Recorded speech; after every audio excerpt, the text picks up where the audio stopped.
বিসমিল্লাহির রহমানির রহিম। আসসালামু আলাইকুম। আশা করি যে যেখানে আছেন আল্লাহ তাআলার অশেষ রহমতে অনেক অনেক ভালো আছেন। আজকে আপনাদের সাথে শেয়ার করব ঘরে খুব সহজে কিভাবে পারফেক্ট কাপ পুডিং তৈরি করা যায় সেই রেসিপি।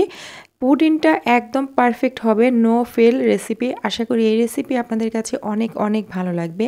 প্রথমে আমাদের লাগছে 1 লিটার দুধ। আমি এখানে 1 লিটার দুধ দিয়ে তৈরি করছি। দুধটাকে প্রথমে কিন্তু জাল করতে হবে। 1 লিটার দুধকে জাল করে হাফ লিটার করতে হবে। তো পারফেক্ট পুডিংটা যদি তৈরি করতে চান তাহলে অবশ্যই দুধটা ভালোভাবে জাল করতে হবে। অনেকের কিন্তু পুডিং জমে না, সেটার প্রথম যেটা কারণ সেটা হচ্ছে দুধটা ভালোভাবে জাল করা হয় না। দুধটাকে জাল করার সময় খেয়াল রাখতে হবে দুধের মধ্যে যেন সর পড়ে না যায়। মাঝে মাঝে নেড়েচেড়ে দিতে হবে। যদি দুধের মধ্যে সর পড়ে যায় দুধটা কিন্তু পাতলা হয়ে যায়। তো যাই হোক, আমি দুধটাকে জাল করে নিয়েছি, দেখতে পাচ্ছেন চুলাটাকে অফ করে দিয়েছি। আর এখন কুসুম গরম আছে দুধটা ঠান্ডা করে নিতে হবে পুরোপুরি। যখন কুসুম গরম আছে তখন আমি এইখানে গুঁড়া দুধ দিয়ে দিচ্ছি। 2 টেবিল চামচ পরিমাণে গুঁড়া দুধ এইখানে দিয়ে মিশিয়ে নিচ্ছি। গুঁড়া দুধটা চাইলে দিতেও পারেন অথবা না দিলেও সমস্যা নেই, তবে দিলে কিন্তু পুডিংটাও ভালো হয় আর খেতেও ভালো লাগে। দিয়ে খুব ভালোভাবে মিশিয়ে নিচ্ছি। এখন আমি চুলায় চলে এলাম। চুলায় একটা হাঁড়ির মধ্যে দিয়ে দিচ্ছি 4 টেবিল চামচ চিনি। এটা দিয়ে আমি ক্যারামেল তৈরি করব। তো যেহেতু ক্যারামেল পুডিং তৈরি করছি তাই ক্যারামেলটা তৈরি করে নিতে হবে। আমি চুলায় মিডিয়াম হিটে কড়াইটা বসিয়ে দিয়েছি। এরপর চিনি দিয়ে দিয়েছি। 4 টেবিল চামচ চিনির মধ্যে 1 টেবিল চামচ পানি দিয়ে তারপরে আমি জাল করব। আমি কোনো নাড়াচাড়া করিনি। এটা কিন্তু কিছুক্ষণের মধ্যে এরকম গলে যাবে চিনিটা। তো ধীরে ধীরে যখন পুরোপুরি এরকম গলে গেছে তখন আমি একটু নেড়ে চেড়ে মিশিয়ে দিচ্ছি এটাকে। আর এই ক্যারামেলটা তৈরি হতে খুব বেশি সময় লাগে না। হাই হিটে এটাকে বসিয়ে রেখে কোথাও চলে যাবেন না, তাহলে কিন্তু পুড়ে যাবে। আর ক্যারামেলটা যদি পুড়ে যায় সেক্ষেত্রে কিন্তু খেতে ভালো লাগে না, পুডিংটাই তিতা লাগবে। তো ক্যারামেলটা অবশ্যই একটু খেয়াল করে তারপরে তৈরি করবেন। তো আমি হালকা আঁচে এটাকে তৈরি করছি আর এইভাবে একটু নেড়েচেড়ে দিচ্ছি। ধীরে ধীরে কিন্তু ক্যারামেলের যে কালারটা সেটা কিন্তু চলে আসছে। এখন তো মানে পুডিংটা এত বেশি ভাইরাল হয়েছে, টিকটক, ইউটিউব, ফেসবুক যেখানেই যান না কেন শুধু পুডিং আর পুডিং দেখা যায়। পুডিংটা দেখে কিন্তু বাচ্চারা খাওয়ার জন্য অনেক বায়না করে, তখন কিন্তু ঘরে খুব সহজে এইভাবে আপনারা বানিয়ে দিতে পারেন।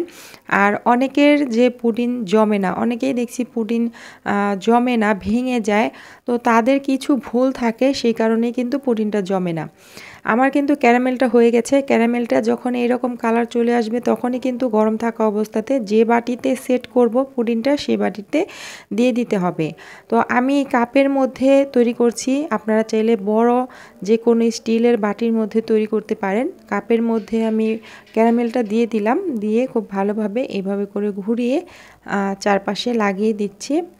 সবগুলো কাপের মধ্যে ক্যারামেলটা দিয়ে দেওয়ার পর কিছুক্ষণ রেখে দিব ক্যারামেলটা ঠান্ডা হওয়ার জন্য। ঠান্ডা হলে কিন্তু এটা একদম সেট হয়ে যাবে।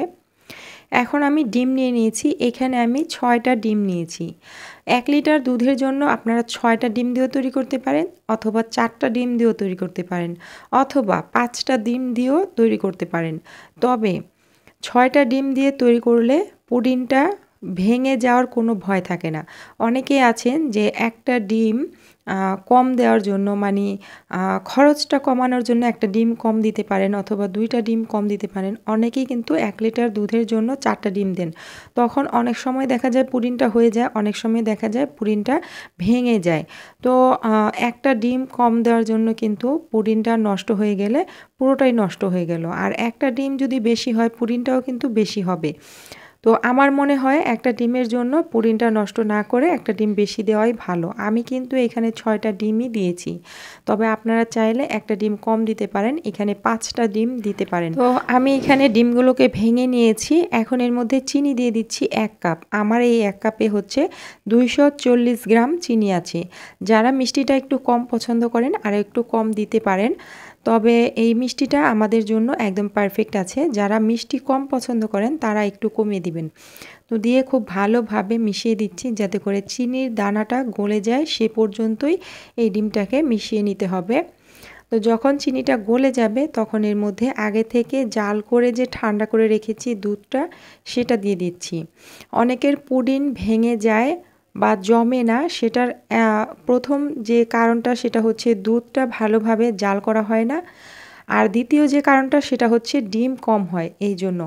তো যারা এইভাবে সবগুলো টিপস ফলো করে তৈরি করবেন তাদের যে পুডিংটা সেটা কিন্তু ভেঙে যাওয়ার ভয় থাকবে না, অবশ্যই পুডিংটা পারফেক্ট হবে।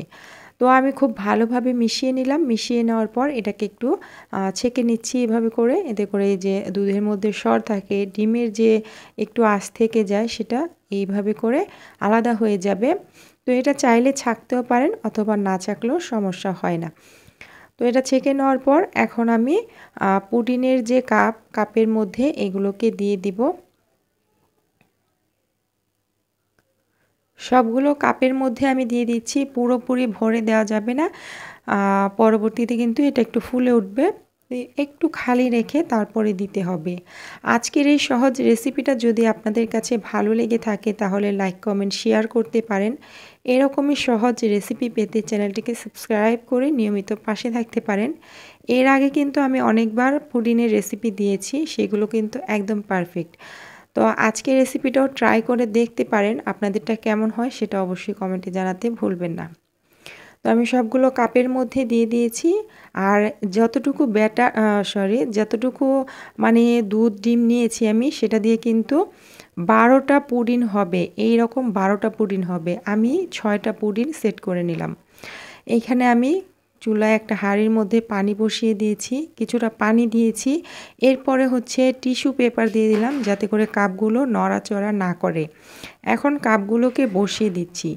তো কাপগুলো আমি একটু সাবধানে বসিয়ে দিচ্ছি, টিস্যুটা দেওয়ার কারণে কাপগুলো নড়াচড়া করবে না, আর পানিটা খুব বেশি দেওয়া যাবে না, যাতে করে কাপের অর্ধেকটা পরিমাণ পানি থাকে, যাতে করে এটা বলক চলে এসে উপরে না উঠে যায়। এখন ঢাকনা দিয়ে ঢেকে দিয়েছি, ঢাকনাটার মধ্যে একটা কাপড় দিয়ে ঢেকে দিয়েছি যাতে করে পুডিনের মধ্যে পানি না পড়ে, ভাপে পানি না পড়ে। তো আমি 10 মিনিট জাল করেছি, 10 মিনিট পর এটাকে চেক করছি একটা টুথপিক দিয়ে, এরপর দেখাচ্ছি। টুথপিকটা যদি ক্লিন আসে তাহলে বুঝতে হবে যে পুডিংটা হয়ে গেছে, আর যদি একটু আঠালো ভাব লেগে থাকে তাহলে আরও একটু এটাকে ভাপ দিতে হবে। তো আমার এটা হয়ে গেছে, আমি চুলাটাকে অফ করে দিচ্ছি আর এটা ঠান্ডা করে নেব। ঠান্ডা করার পর নর্মাল ফ্রিজে রেখে দেব আমি সারা রাতের জন্য, অথবা 4-5 ঘন্টা রেখে তারপরে এটাকে আপনারা পরিবেশন করবেন।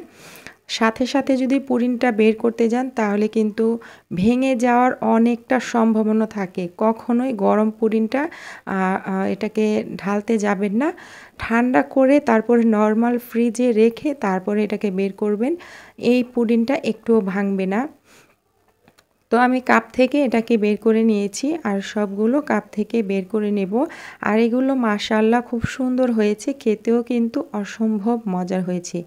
এইভাবে একবার ট্রাই করে দেখবেন, পুডিংগুলো কিন্তু অনেক মজার হয়েছে আর সুন্দরও হয়েছে। 1 লিটার দুধ দিয়ে কিন্তু 12টা এরকম পুডিং হবে। আমি বারবার বলে দিচ্ছি, এখানে আমি 6টা পুডিং দেখিয়েছি, তবে পুডিং কিন্তু 12টা হবে এইরকম কাপ পুডিং যদি তৈরি করতে যান।